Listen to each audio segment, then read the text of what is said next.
salaamualeykum wa rahmatullah wa barakatuhu mbokki Louga mbokki Sénégal mbokki diaspora bi Souleymane Jules Diop militant authentique de l'APR membre du première heure moo dellu si waat tey di defaat beneen vidéo pour éclairer la lanterne des Sénégalais et des Lougatois en particulier selon la situation politique qui sévit depuis ce matin ci télé yeeg rajo yi ma wax ni situation bi fi am ba tey complot la état nag bu demee ba ay complot dese ko fin de règne la Macky Sall dafa nekk ci fin de règne may wax encore que ni bokkuma Pastef bokkuma réew mi bokkuma PDS bokkuma feneen APR la bokk di membre authentique di conseiller municipal ci mairie bu Louga di président de commission man damay ànd ak nit mais ci dëgg ak yoon duma ànd ak nit ba bu nee xonq na ma ni cur weex na ma ni tàll ñuul na ma ni kukk parce que ki ma àndal faluma mais man maa ko fal kon bu wax dëgg jotee dañuy wax Macky Sall faluma defaluma ñaari dërëm ay mbokkam la defal ak ay mbokki jabaram ak ay alpulaar te man dama bokk ci ñi ko faloon gone yi ko toppoon Abdoulaye Wade naan ko gone yi la topp man dama caa bokk te defaluma ñaari dërëm jóguma APR nag gedduma bàyyiwuma ci laay des di wax li may wax di def li may def nguur nag boo demee président de la république boo demee ba booy déplacé wu ànd ak ay nervi ñuy def lu leen neex c'est parce que fin de règne nga nekk yow lu waroo xaar ñu la koy wax xam nga ko ba ngay ñëw réew mi foo taxaw juróomi minute ba nga jotegulee réew mi day mel na àdduna buy tukki nga dem ba foo jëm nervi yaa la fay jiitu di dóoreeg di saagaak di padde loolu dafa am lu muy tekki réew mi moomu loo ko donn loo ko ci say way jur dañ la ko joxoon te jël ko jot na du alkaate la koy jox du policier la koy jox du ay nerveux la koy jox du waa assemblée la koy jox encore une fois dinaa ñëw nag ci sama carrière politique tey pour mu leer man maa ngi commencé politique le 16 juin bu Moustapha Niasse defee déclaration ber parti Moustapha Niasse APR laa njëkk a yor carte man ak Mbéri Silla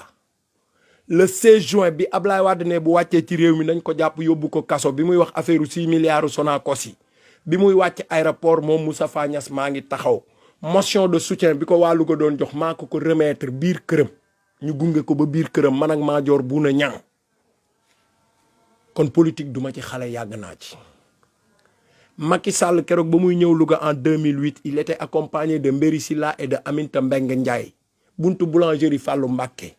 j'ai pris la parole ma ni ko sénégalais mënul gis ku ñuy néewal doole te yow foofu nga toll bis ni ki tey ñu ngi ànd ak yow waaye bis boo demee bay def na Idrissa Seck defoon di dellu ci Ablaye Wade wax ñu ko ñu teel a ba ànduñoo ak Ablaye Wade te duñu ànd ak kuy ànd ak Ablaye Wade man mu ni ma ni ko bis boo demee bay gisee jeeg Ablaye Wade la ngay complot di lobbying boo yoroon 100 personnes def ko 99 te xam ni man bokkuma ca Macky Sall ba mu jëlee réew mi dañ koo plaideel fu ne xeexal ko fu ne ndax discours ba mu doon def mais discours ba mu doon def tey ak doxalinam tey comme 1 ak 1000 comme yàlla ak yaal yi ñu koy fàttali rek ni du ci condition yi la jote woon réew mi bëgg ko faa yóbbu assemblée bi nag li ma leen di wax mooy dañuy fàtte ni Macky Sall falu leen Macky Sall ay députéem la fal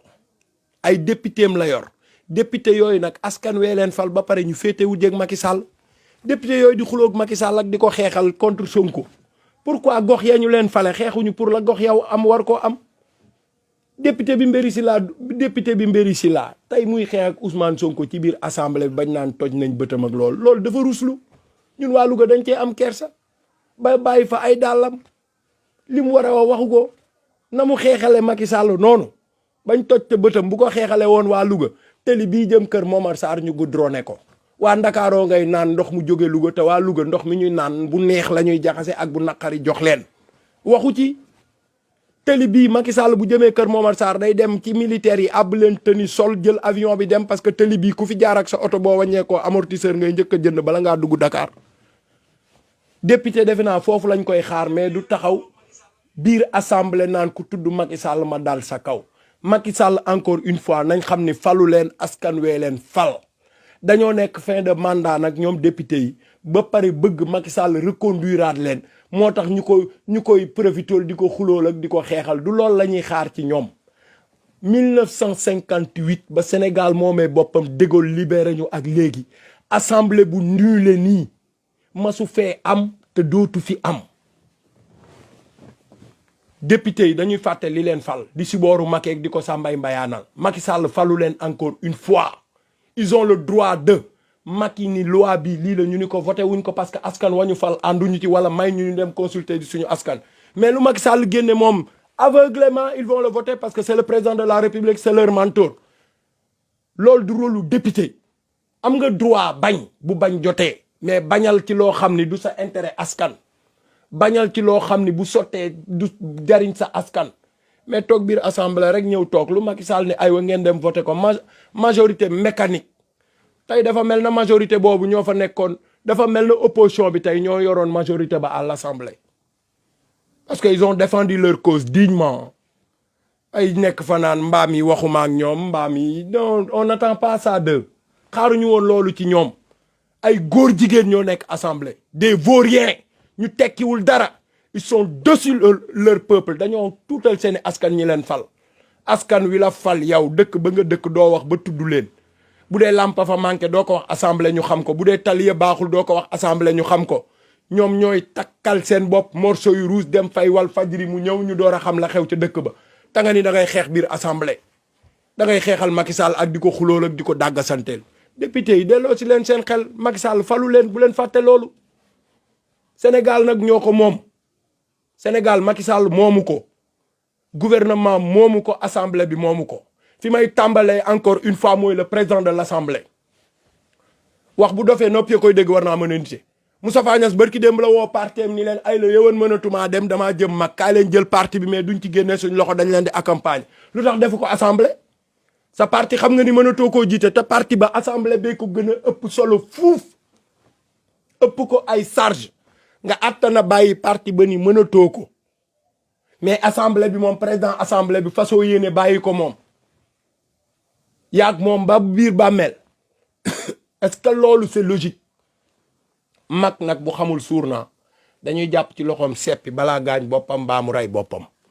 Moustapha Niasse il n'a qu'à démissionner wala mu rendre le tablier ñu xool keneen ku digne ku mën a yore assemblée bi à son âge du lii la ñuy xaar ci moom à son âge du lii la ñuy xaar ci moom bi ci des mooy on a la meilleure police en Afrique après le Maroc Afrique amul ku ñu fi gën la sécurité ñu ngi gërëm suñu force de l'ordre yi bu leen Macky Sall buux ci kaw askan wi xam nañ li ngeen di jariñ xam nañu seen liggéey aussi après le Maroc on a la meilleure police au Sénégal gendarmerie police ñoo ko gën la ci Afrique ci àdduna bi sax laay wax après le Maroc gi ñuy wax moo ñu raw sax Maroc terroriste yaa nga fa fii terroriste bu fi dugg am na ñu doon recherche topp leen ba Europe ba ñu jógee Europe ñëw dugg en Afrique ki ci ni cëpp fii hôtelam lañ ko fekk jàpp ko ñu ni terroriste amul Sénégal terrorisme amul Sénégal fan la ñu mas a gis attentat palais présidentiel dafa mas a am attentat Fatick dafa mas a am attentat ñu bëgg ñu wooteloo ay loi sur le terrorisme amu fi bu terroriste amee seen chef mooy Macky Sall je le dis encore ak gouvernement am ak assemblée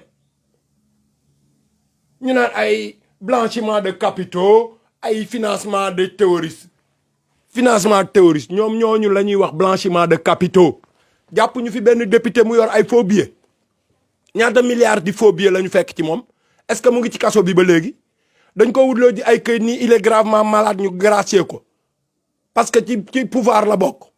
keneen ku ko fi defoon say mbokk dootu ñu la gis mbaa sa néew la ñuy jox say mbokk ni leen yóbbu leen suuli alors ñu ni kenn du ko wax ñaata nit lañ fi jàpp ñu yor ay faux billets ñaata nit lañ fi jàpp ñu yor xaalis bu bari kon ñoom blanchiment de capitaux ci Macky Sall ak ay nitam la fekk baax ñoom seen biir wax nañ ko Moustapha Cissé Lo taxawul fii nii xaalisu drogue buñ ko doon calculer fii immeuble yi ci Ndakaaru yëpp ay wàcc kan moo yor xaalisu drogue boobu diplomatie yooyu nga xam kenn du leen contrôler bu ñu wàccee aéroport kenn du leen contrôler seen bagage ñoo fiy dugal cocaïne bi ñoo fiy dugal drogue bi ba pare ñu ni kenn du ko wax ñu bëgg koo jiiñ ay jàmbur yu xamul drogue nu mu mel ma suñoo gis drogue ma suñu koo fóon ñoom ñi koy tux di ci def tat ñoom ñoo ko xam fu ñu koy jëlee xam fu ñu koy jënde xam nu ñu def ba dugal ko ci réew mi te douanier du leen jàpp policier du leen jàpp kon nañu may nit ñi jàmm askan wi dofuñu askan wi dofuñu dañoo ni pat rek dañoo ni pat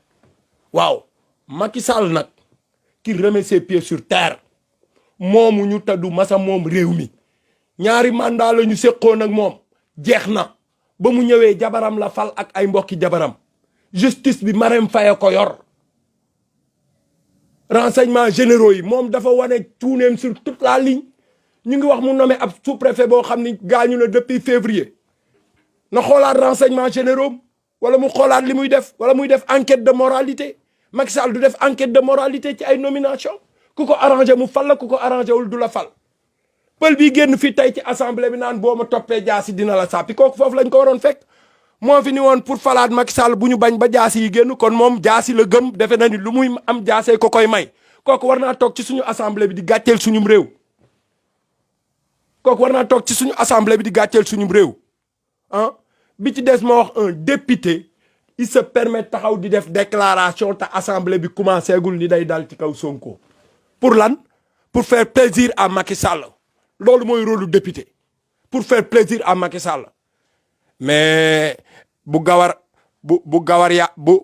jaab yàggee gawar feeñ góor ni yow boo koy song war ngaa bàyyi xel ni am na loo bëgg waaye moom it am na lu mu bëgg nam fa demee nag neexuñu ñun waa Louga neexuñu dafa def déclaration ñëpp di ko dégg mu song góor ni moom la mu ca jële neexu ko neexuñu ñun waa Louga dañ ko làpp ba mu nooy Marrakech yaa ngi ci Facebook bi ñu defal ko TikTok ak fa ñu ko làpp bu xeexoon ci problème bu Louga jële ca loolu kon waa Louga ñëppay jóg tey bu subaat wàcc Ndakaaru xool nu ñu koy saafaraa mais problème mu Macky Sall la doon xeex naka ko Macky Sall saafaraal ñun dañoo sax ruus assemblée bu mel na géttu bëy daggasante beeg yaa ni maag maani la beeg mbaam ngeen ak yéenay mbaam ak bu ñu waxati mbaam mel na bu ma la ko waxati ci ñu nga xam ne askan wi leen fal xaaruñu woon loolu ci ñoom saafara seeni tawat wala ngeen yeggaleel leen ko fa ñu mënut a yegg lañ doon xaar ci ñoom mais du taxaw di ragal Macky Sall dig ginnaawam ñun Macky Sall lijjanti wuñ ko ñoo ko faloon ñaari mandat lañ ko faloon jeex na Ismaïla Madior Fall le constitutionnaliste international hors pair taxaw ñu posé ko ci mu ni nul n'a le droit d'exercer plus de 2 mandats Mimi Touré waxaat ko ñu génne ko ci gouvernement bi waa ji sant Diop yoroon Dakar dem dikk loolu la wax ñu génne ko ci gouvernement bi Mame Mbaye Niang loolu la wax ñu génne ko ci gouvernement bi bu ñëwee di ñu tegal ay loi terroriste dafa bëgg pour bu déclarer candidature am ku génn manifester ñu collé le terroriste dugal la ci biir tëj ba élection yi passé du ko taxa am 3e mandat gis nga 3e mandat Macky Sall soo ko ŋaañee duñ la may sax nga yegg 2024 ci palais bi lañ lay fekk lum la jaral rek ñun jaral nañu ko ñu dem ci nag parce que moomoon nit ñi nag moomoon nit ñi te dañ laa joxoon réew mi ci bu rafet bopp toju fi deret tuuru fi ànd ak yow jubilé am ci yow yaakaar nga tas yaakaaru askan wi yor réew mi gunnaa ndaat problème mu réew mi baykat yi toll fii di xaar seen gerte ndox mi courant bi njàng mi nërmeelu nga mobiliser oto yi ak say ministre topp réew mi sàppari di lambari fu ne nga jaar fa te foo jaar fekk fa morso yu xonq boo amee ak jàngat boo delloo war ngaa jàngat loolu fuuta ga nga dëkk dañ la faa accueillir ak ay morceaux yu xonk ni fuuta tampi nga jaar feneen noonu au moment où tu es en train de sillonner le Sénégal pour crier haut et fort ak 3e candidature biir Dakar buggaa nañu lay wan ay abri provisoire alors que y a des milliards qui sont injectés dans l'enseignement say mbokk ñooy ay terroristes parce que un militant de Farba Ngom taxaw na fii ci télé bi militantu Farba Ngom taxaw saaga nday ku dul alpulaar ñu jàpp ko 2 jours lañ ko ubbi ma nga Mantes la Jolie fa seen royaume tukulóor ya nekk kii taxaw tey ci biir assemblée bi di wax naan boo ma toppee jaasi dina la sàppi on est dans quel pays on est dans quel pays ci ban réew la ñu nekk jaasi loxoo ko yor jaasi loxoo ko yor te jëmm joo gis fita nga ca fit yaa tolloowul nag bu leen ñu sonal nag moomu leen réew mi donnu leen ko ci seen baay réew mi ñi ko xeexi woon ay lajjoor ak ay albureeg ñooñu ñi ñaanoon jàmm Serigne Touba ak Alaaji Maalik ñu ngi fi seeni sët a ngi fi fëgguñu dënn bàkkuwuñu ay vaurien taxaw tey di bàkku naan ay pour falaat Macky Sall day jar ñu jël jaas yi jëlal jaas yi ba xam Macky Sall ay jaasee ko faloon wala yow da ngaa yor loxo bu mën a jël jaas yi te yeneen loxo mënuñoo jël jaas yi Macky Sall il n'a qu'à remettre ses pieds sur terre mu wax ak ay nitam moomu ñu gënuñu ñoo dëkk ci dëkk bi te ragaluñu leen justice bi ñoo ko yor di ko tripatouiller nu mu leen neexee jël assemblée bi def ko caaya Baay Faal foo xëcc mu ni tareet jël ay loi di changer di soppi du la tax a faluwaat yow sax pal 2024 lay jeex doo bokk ci candidat yi te doo duggaat biir palais lu mu la jaral nag ñun sénégalais yi jaral nañu ko comme noot nga sëriñ si léegi ba kenn dootul wax ñun sëriñ si la ñu gën a déglu ko Macky Sall sëriñ si la ñu gën a déglu ko Macky Sall réew mi nag boo yaakaaree ni yaa ko moom wala ay ragal a fi yeewoo nañ dem li ci kanam raw li bët booy boo nga tabax yeneeni prison comme niñ la ko waxee te génnee yeneeni loi bu dee loolu la da nga tëj ba sonn bu dee ku manifester terroriste lañ lay tudde da nga tëj ba sonn na kaso yi fees yow da nga am loo wax ñi fi jor jaas yi di rey ak ñi cambriolé guddi gi yëpp biñ leen jàppee c'est des récidivistes ñu nga xam ne yaa leen gracier ñii ci 31 décembre ñii 4 avril ay prisonniers yoo fekk ci biir prison bi defoo enquête de moralité nga libéré noonu ñëpp pour def sa politique alors que ñooñu ñoo nekkaat ci biir dëkk bi tey di dugg ci biir kër yi rey nit ñi di agressé yow nga war a waxal yow nga war a taxaw yow Macky Sall wax ak askan wi ci loolu waxoo ko ñi nga libéré woon ci 4 avril bi fête de l'indépendance ñi nga libéré woon ci fin d'année bi ñoo fi nekkaat di dugg ci biir kër yi di agressé yor fetal di tirer ci kaw nit ñi noonu la ñuy libéré libération boobu c'est typiquement politique graciation boobu c'est typiquement politique et c'est nul yow ñi ngay gracier sax xamoo leen gracier da nga koy def koo xamante ni xëy na dañ naan erreur a ko dugal ci prison bu génnee dootu ko def mais koo xam ni da nga koo génne même pas 2 mois ñu jàppaat ko ñu ngi ci biir koo xam ni yamba lañ ko jàppee ñu nga génne ko même pas 2 mois ñu jàppaat ko ay 10 kilos 15 kilos ñan ñoo leen koy jox ñan ñoo leen koy jox góor jigéen yi ci sawet ñoo leen koy jox càppataat yi sawet ñooy indi yamba bi fii ñooy indi cocaïne bi ñoo yor faux billets yi ñun ñi ko gisul yoruñu ko ñun les fonctionnaires dignes de ce nom le 5 la ñuy fayu le 15 jeexal nañ dañuy dem defiwaat découvert DMC bi enseignants yi amoon sax war faa tabax defar seeni dëkkuwaay pour bu ñu paree mën a am fu ñu dëkk un enseignant qui a enseigné 35 ans ou 40 ans bu retraité day loué DMC boobu nga xam c'était un naki nga fekk ko fi sax da nga ko supprimer enseignants yi da nga ko supprimer enseignants yi favoriser ko ñi ànd ak yow ku ci soxla nga jox ko mu tabax ku ci dugg pale nga ni ko jox ko 2 millions wax ko li nga bëgg ci moom enseignants yi moom dañuy liggéey ba dee continuer di louer ay kër au nom de quoi nga ni da ngay defar réew mi nga ni soxlay askan wi ñoo la ñor soxlay askan wi ñoru la sa soxlaa la ñor sa 3e mandat ak lu ñor say nit yi nga àndal mais nag ñu ngi lay xaar le 23 février soriwul bu dee nguur gi da nga koo jële woon ci say wayjur da nga ko yor ba ilaa yow mi diini bu dee nag ñun ñoo la ko joxoon le 23 juin la ñuy xaar am na ñu dul dem assemblée du ñu xeex am na ñoo am seen carte la ñuy xeexe mu ngi ci seen poche ñu yor ñun ñi nga xam nag duñ la ko bàyyee foo ko ci àpp nañ ko ci ñun du ñuy dof du ñuy jaahil toxu si wuñ fii la ñu juddoo moomoo ñu juróo ñu jëndoo ñu sa ganaar nenuñu Macky Sall sa député xuusma ñàpp yooyu nga yor defe ni ñoo lay joxaat réew mi yaa ngoog député yaa ngoog loi bu la neex dugalal ñu ngi lay xaar 3e mandat moom boo ko fi tuddee duñ la sa xaar nga yegg 23 février assemblée bi nag moom li fi am 1958 ba ñu De Gaulle diggee indépendance libéré ñu ni vous voulez votre indépendance prenez-la ba léegi assemblée bu nii la nii bu ñaawee nii bu naqaree askan wi nii masu fee am ma profité ci nag di wax ni ñun Ablaye Wade dañoo bokk ci ñi ko xeex de fond en comble ca kaw ba ca suuf xeex pour jëlee fi Ablaye Wade yaakaaroon ni bu ñu dikkee un président qui est né après les indépendances dana mën a saafara soxlay askan wi waaye Ablaye Wade dañ koy baalu ak ya mu defoon sax que néew tegoon ca réew ma nekkatu ca daa dellu ginnaaw na lastik gu ñu bàyyi réew mi dafa dellu ginnaaw na lastik gu ñu bàyyi te ki ko delloo ginnaaw du kenn ku dul Macky Sall Ablaye Wade kon danañ ko baalu ndax Ablaye Wade daan na déglu kilifa diine yi suñ ne ko bàyyil bu bàyyi Ablaye Wade daan na déglu askanam su askan wi fippoo nar a génn mu dellu ginnaaw le 23 juin au moment où les députés étaient au siège ci auguste assemblée bi Ablaye Wade dafa woote ni génn leen bàyyi leen loi bi Macky Sall moom ni loi bi dana ko jàllale te loi bi muy teg rien que pour sacrifier Sonko mais bu boobaa loi bi bu jàllee c'est pas la peine ñuy dem élection na continuer rek parce que Khalifa Sall dañ ko bloqué Karim Wade dañ ko bloqué Idrissa Seck xuusma ñàpp la mu ngi ci ginnaawam à part Sonko qui est le candidat potentiel xëy na Barthélemy te Barth sax bu leen neexee ñu ne ko da ngaa am dossier justice fi mu nekk nii Sonko la ñuy xaar d'ici 2024 rek mu tàbbi ci seen dëgg sërxal gi ñu dugal ko si biir daal di koy coller le mot terroriste disqualifier ko Macky ñëwaat jàll te jël ñëpp opposant yëpp barke rasulullahi da nga gis yeneen candidat yu bokkut ak yi nga foog yow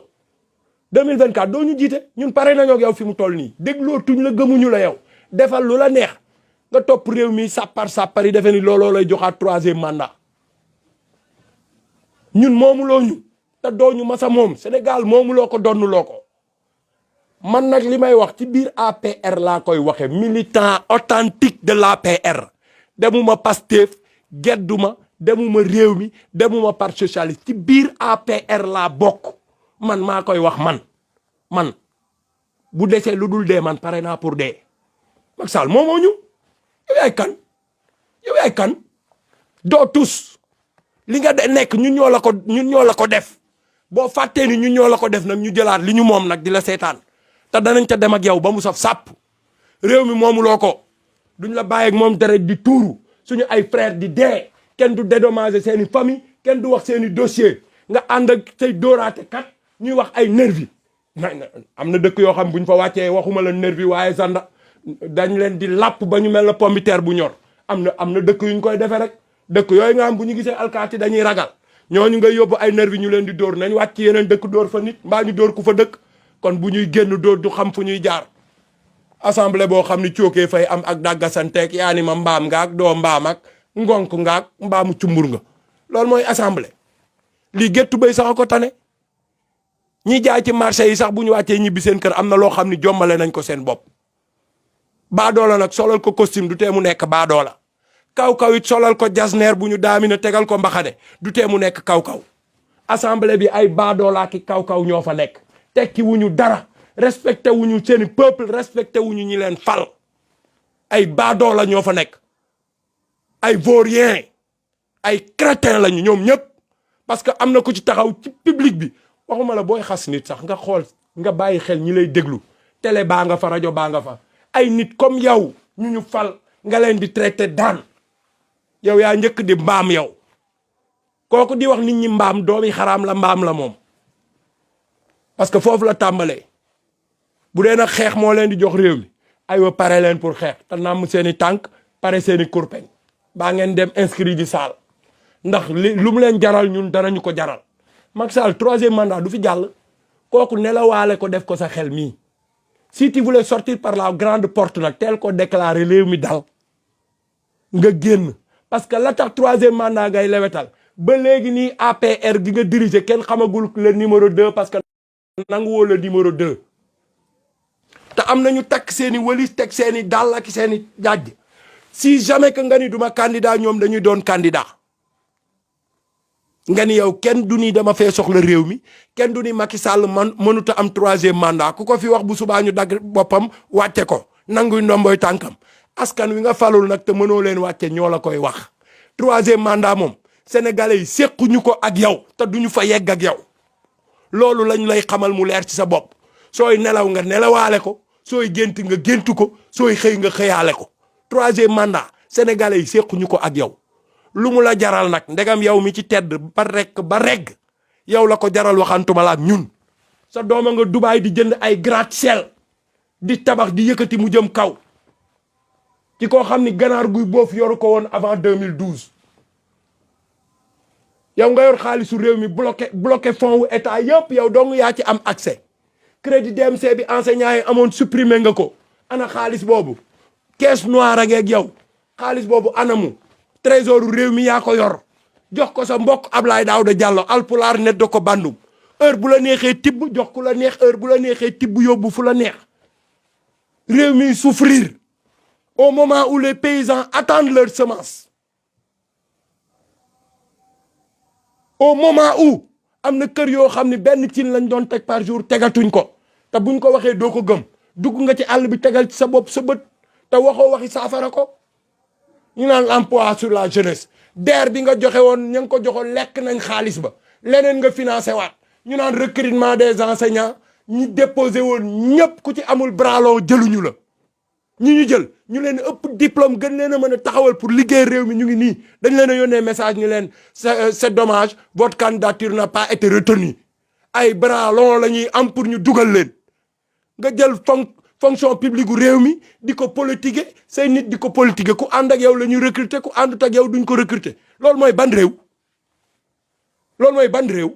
daa am Palestine wala Israël ñun duñu ay arab de réew mi doonnoo ko ci sa baay dañ la ko joxoon ci anam yu rafet bopp tojul bal tàkku fi deret tuuru fi bu dee mën nga koo joxe ci noonu moom lañ lay ñaanal su dee mënuloo ko nag lu mu la jaral danañu ko jaral ñun sénégalais yi sénégalais lambda yi ñun ñi amul immeuble Paris amuñu ko Dubaï ndegam yow la koy jaral waxantuma la ñun fii la ñu juddoo mas ñoo dugg avion génn réew mi te fii la ñuy deewe te bu ñu deewee fii la ñuy suul lu mu la jaral nag danañu ko jaral suñu or bi nekk Tambacounda ay hélicoptère a fay wàcc di ko jël di génn réew mi suñu pétrole be gasoil bi ñu ni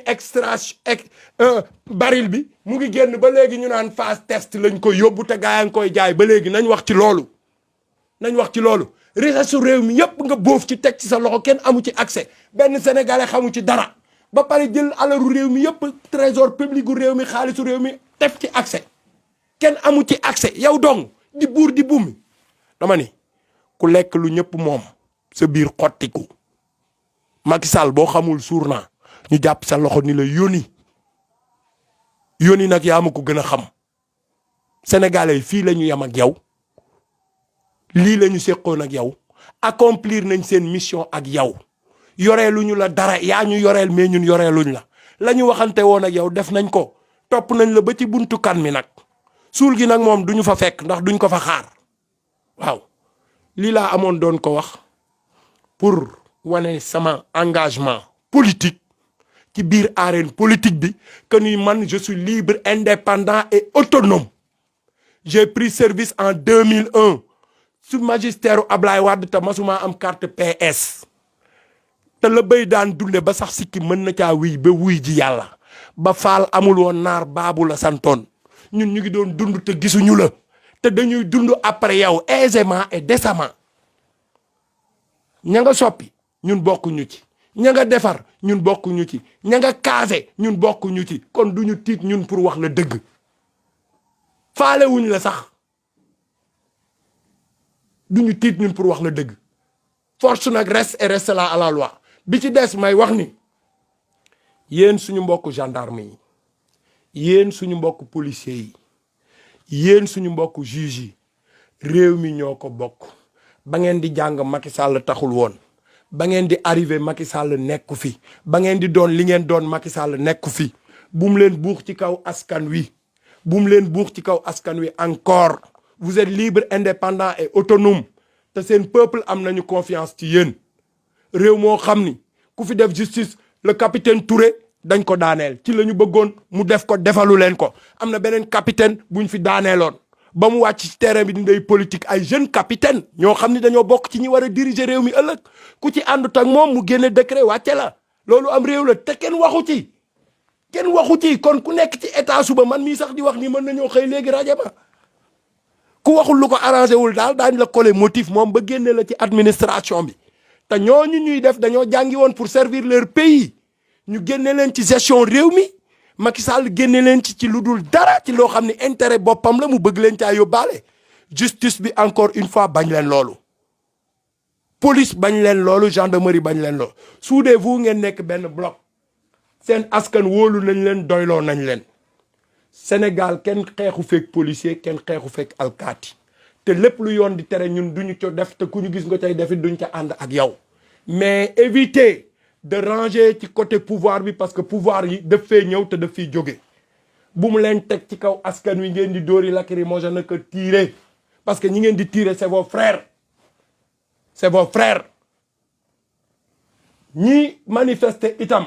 force de l'ordre yi duñ seen ay adversaires c'est pour instaurer la loi sànni xeer beeg yooyu yëpp matu ko li ñu war a sànni mu ngi suñu poos génn wax kenn mënuñu koo tere bu génn sànni nag jotee carte la ñuy sànni mais xeer kenn sànni loowu ko kenn bu jotee nañu ko sànnile woon mu gañe nañ ko sànnile keneen mu gañe keneen laa wax nag ku askan wi yaakaar ni bu ñëwee dana jële réew mi fii mu toll mais Sénégal fi ñu toll nii comme caaya Baye Fall foo xëcc mu xotteeku caaya dof sax laay wax foo xëcc mu xotteeku mel na lastique gu ñu bàyyi fa Ablaye Wade tegoon réew mi ñu war a jóge foofu def benn sursaut bokk ci réew yi émergé Sénégal dafa dellu ginnaaw ba mel na ci 1965 lañ nekk kon loolu war nañ ko xoolaat sëriñ si yéen ñi nga xam ne yéen la ñuy déglu itam dimbali leen ñu vous êtes trop influents te it alxuraan a leen ñor dëgg leen ñor la ngeen am ba ngeen koy am Macky Sall ñëwagul Macky Sall yéen a ko mën a jariñ mais mënu leen a jariñ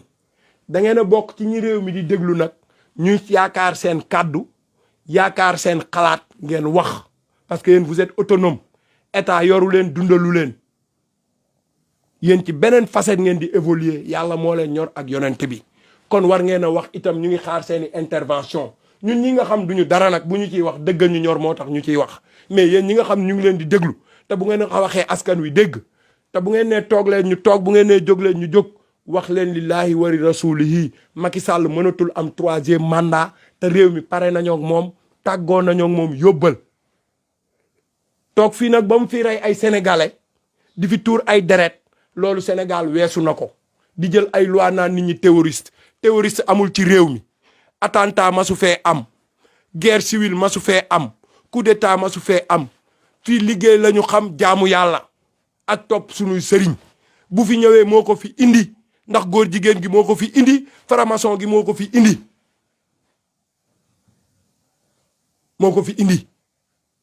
kon ñun wàccoon nañoo ak moom lii laa amoon lu may wax sénégalais yi di leen gërëm di leen sant di wax ni wasalaamu aleykum wa rahmatullah wa barakaatu.